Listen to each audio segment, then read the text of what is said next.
So with our lovely Miss P, ready cuteness? I wanted to work a little bit with our place behavior. Nice. So I know that for her, bringing her little blanket from home has been really nice because she has a target to go hone in on in her little area when she's relaxing. So obviously when she's coming, obviously Thursday will be another day, doggy day school. But then on Wednesday is when she's starting the structured play, which I'm very excited about. So with that program, again, I would still recommend to bring similar items because she's still going to have some nice little downtime between the playing. So that way she still has the option to go relax in her little bubble in between some of the playtime. Ready? Pepper, bed? Nice, good job. And again, if I'm using the wrong target word, just let me know. I can't remember exactly if you guys had chosen bed or place or mat. There's too many options. Yes. So right now, we're just making it fun. So every time she targets the blanket, she's getting a little paycheck. So that way we're, again, creating value and going to that spot by creating, again, this is where you get your paycheck while you're on that little mat. So again, right here, nice little rate of reinforcement. We're going to go ahead and move away from our little target just a bit so we can get her to kind of go ahead and target her bed once more. Nice, yes. I love that she has her superhero blanket. Good job. Doing a very good job, Miss P. So if she's got a little itch, perfectly fine. I'm going to see if I can start to get her to place onto the bed and then maybe work a little bit with a sit or a down. So I might, in the beginning, lure her over if, let's say, she is having a little bit of a moment where she's a little unsure. And then I'm going to go ahead and regain that beautiful little sit. Again, I don't care if they're not perfectly square on the blanket. She's got most of her body on the bed, which is perfectly fine. I haven't implied or applied the stay behavior yet to this exercise. I'm just warming up with going to our target mat. Good job. And then she's every once in a while a little confused because she hears the funny noises in the building or the big trucks driving by. So right there, we're just going to get up and then just get her up and wiggling. Nice job, Miss P. You're doing such a good girl. Good job. Ready? Bed. So again, we'll try to lure her. Nice. Get her right onto the little bud. Right there. Beautiful. So let's say I'm going to apply the stay. I would then go ahead and work that time frame before throwing in distance or tons of distractions on top of what's already in this room for now. So right now I'm feeding her several snacks while she's holding her little sit stay. If this was going amazing, but she's maybe struggling at times, like what I mean by that is she maybe gets up and wiggles, is keep your durations between the food short and sweet. If again, there is a noise and something overwhelmed her, no big deal if she has to take a little break and start again. But I would recommend to not get agitated or frustrated if she does have a hard moment here and there. So again, right here, I'm gonna go Pepper.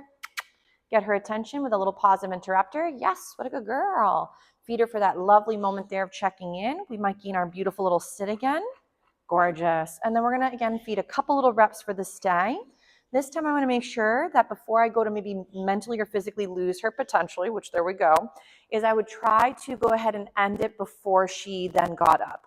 But she's going over, meandering over to the water dish to go grab a drink, which is acceptable. And then when she's done getting her drink, we'll work a little bit more with this place and the stay behavior. So when practicing with stay, I know I've mentioned this in the past, is think about it almost like freeze tag with room service. So your dog is building up that not moving has the value versus getting up and moving tends for most dogs to be more reinforcing because they're finally up and able to explore or check things out. So this should never be like, oh, you're in trouble, go to your bed, or you're getting obnoxious, go to your bed. Though down the road, it could be helpful. Okay, I want to put the dishes in the dishwasher. I don't want the dog climbing in the dishwasher. Maybe when we've practiced place or going to our spot, that has become so beneficial from the puppy's perspective that now we can use this near the kitchen area and have her do her bed behavior while you're then loading the dishwasher or sitting down to dinner or whatever it might be down the road. So ready, Pepper? Oh, here comes the choo-choo train. She's like, oh, great, the choo-choo. Ready? So she's a little distracted. There's some good sniffy spots over there that she's a little intrigued by. So if let's say she already had her drink and now she's a little bit unsure, I'm going to get a little closer. I know I'm out of camera shot. Oh, it was a snack she had lost. Ready? Pepper. Ready, cuteness? So we might do a little find it. So sometimes if your puppies ever get stuck in a spot, I do like to sometimes do the breadcrumb trail. This doesn't mean that if my dog was scared that I'm trying to force them to find the food to bring them to the scary thing. So we don't want to like coerce them with the food, because then it starts to create the food as also the bringer of the bad. But she could also be getting a bit tired, which is completely understandable. We did do a few other skills prior. She got to play a little bit with her little girlfriend, Miss Maple. So there's definitely been some great experiences for the ladies, which has been awesome. But Miss P says she only really has so many reps in her, and then she has to take a little siesta. So we might give little Miss P a little break, but I would recommend still hone in on this in and around the home. If she likes her mat, you could even try bringing it outdoors to like the patio or like the little section that you were mentioning she does pretty well on, and then start capturing great moments of vegging outside and inside. And you can pair this too with other chews or items she enjoys working on. But she did a really great job with her skill set today. Huh, Miss P, ready? We'll see if we can get her attention for one more little moment before she goes to take her break. Ready? Pepper. Did you want to do a little bit of playing? So maybe again, since she's been doing such a great job, we'll do a little bit of play. What do you think? She's like, oh my gosh, is that the flirt pole? What a great idea. So remember, training doesn't have to be long. It could also be moments where you give your puppy little recesses, both mentally and physically, from whatever you might have been practicing. So a lot of folks would have been like, oh, well, she kept breaking from the stay. You should have forced her to go back and do it again until it was perfect. How would that make her start to feel that stay could be beneficial from her perspective? So remember, the training should be comfortable. It should be reliable for both ends, like where it feels comfortable enough that it's achievable. If she's, again, giving you a hard time, she's just having a hard time. So either one, she's feeling flustered from the sights or the sounds or the distractions. That helps. Or, for example, she's like, guys, if you step on it, it can't go anywhere. But it could be also that maybe she's already physically or mentally exhausted. You know, she doesn't seem to have as much stamina, which is fine. Everybody's babes are different as to how long they can work certain things, and that's perfectly okay. But you can see that she's kind of already getting a little tired, even from trying to get her little friend. So maybe it's short little intervals are much more successful for her, alongside some of her other classmates too. So long, big chunks of time to practice just may be harder on them and then become frustrating for us. So I would highly recommend gauge it. How enthralled or excited is my puppy to do something? And if they're not that jazzed, then maybe it's not something they want to work for so long. So little intervals, much better. Just like you've been practicing with her head collar, short and sweet little moments, really beneficial for anything novel or for building up better associations with something too.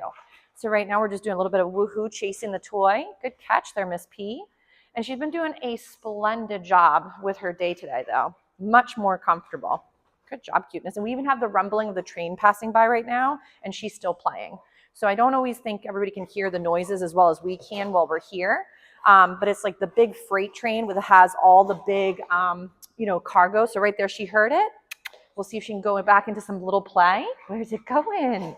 Good job. Go get that baby.